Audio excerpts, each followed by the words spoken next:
Panoorin natin to mga idol. Ito po ay nangyari ngayon lang, araw na ito.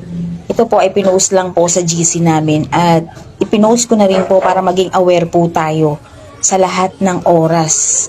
Ayan po, may mama pong nakaparada sa isang kalsada at tinitingnan niya po yung bike. Ayan po, may kinuha po siya sa loob ng kanyang kotse at pinuputol niya po yung nakakadenang bike. Pinipilit niya pong putulin yung kadena.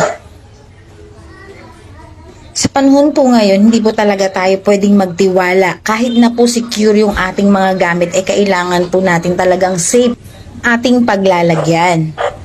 Hindi niya po nakuha sa isang attempt, kaya pangalawang attempt na po ito mga idol. At pinuputol niya po talaga yung kadena. Tumitingin-tingin po siya sa paligid kung may nakamasid po sa kanya. Biruin niyo po yun, may kotse na po yan ha.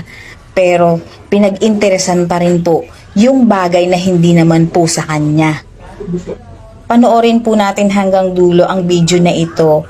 At sana po maging aral po sa iba na wag po tayo basta-basta mag-iiwan ng ating mga gamit or bagay sa hindi po secure na lugar. Hindi po alam niya na may CCTV sa lugar na yan. At ayan po, pinasok na po niya yung bike sa kanyang kotse. Hanggang parang walang nangyari po at paalis na po siya. Ayan po, ang plate number po niya. At sana po ay ma-recover po yung bike na yan. Hanggang dito na lamang po at maraming salamat. Thank you for watching.